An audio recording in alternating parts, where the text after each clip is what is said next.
Brutalist architecture started in a post-war Western Europe. These minimalist bare buildings showcase stoic structural elements rather than decorative design.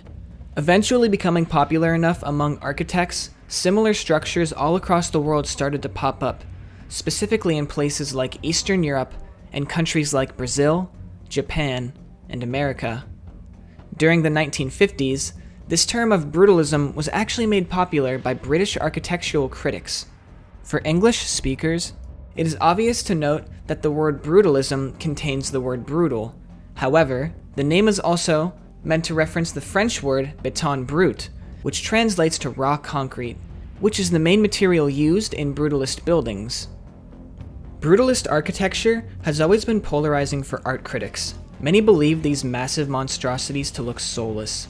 Many also, however, praise the utilitarian, low-cost design. This low-cost approach to building becoming popular among public housing areas. Something seen mainly in South London, with the construction of these massive brutalist buildings referred to as blocks. This architectural style is also incorporated in many city halls, courts, universities, and libraries. It wasn't until the late 1960s when the decline in popularity for brutalism started to occur, with many associating these big buildings with totalitarianism. The real nail in the coffin for brutalism occurred in East London in 1968, when an explosion by a small gas leak caused the collapse of 22 floors in the corner of a block, devastatingly killing 4 people in the process. This made the writing on the wall clear that concrete, despite being cheap and easy to build and manufacture, was not a great agent for big buildings, as many would decay, crack, and crumble due to air pollution. While brutalism might not be as popular as it once was, many of these buildings still exist, and the influence of brutalism can be seen throughout modern architecture, specifically in more modern movements like structural expressionism, which captures the dystopian and utopian feel that brutalism portrayed in its aesthetics. That was a mouthful.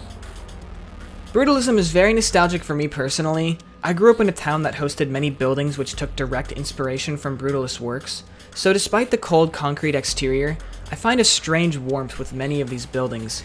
So why don't we take a look at some notable structures of the brutalist architectural movement. The Genex Tower has to be one of my favorite examples of brutalist architecture. It looks like something straight out of a movie. Located in Belgrade, Serbia, the building stands at a towering 384 feet, or 117 meters. With this massive missing chunk in the middle of the building, the design has such an iconic approach. There are so many creative ways to capture this building in photography, all looking visually striking just due to the nature of the building. Examining the structure up close really displays the boldness of these concrete towers. The Haygate Estate is one of the main brutalist buildings that many pointed towards for criticism. While the building is presently demolished, at the time it hosted over 1,000 homes in South London, all in this one little building. Well, I guess it's a pretty big building. Its unpopularity was also its popularity, being featured in over 70 different films, including Attack the Block, Shank, and World War Z, the common theme for these movies all being horror-related. Here we see the brutalist aesthetic approach applied to modern public transportation in the Washington, D.C. metro. These long tunnels and stations comprising of column-free concrete vaults, which lay in repetition to each other, creating the cold feeling seen in brutalist buildings. Washington, D.C. is home to many brutalist buildings, like the Leanger Library and the Hubert H. Humphrey Building, but I thought it would be interesting to showcase something that rather takes inspiration from brutalism itself and actually applies it into a public space. What do you think about brutalist architecture? Do you have any buildings in your town that look similar to this style? Let me know in the comments below. As always, thank you for watching, and take care.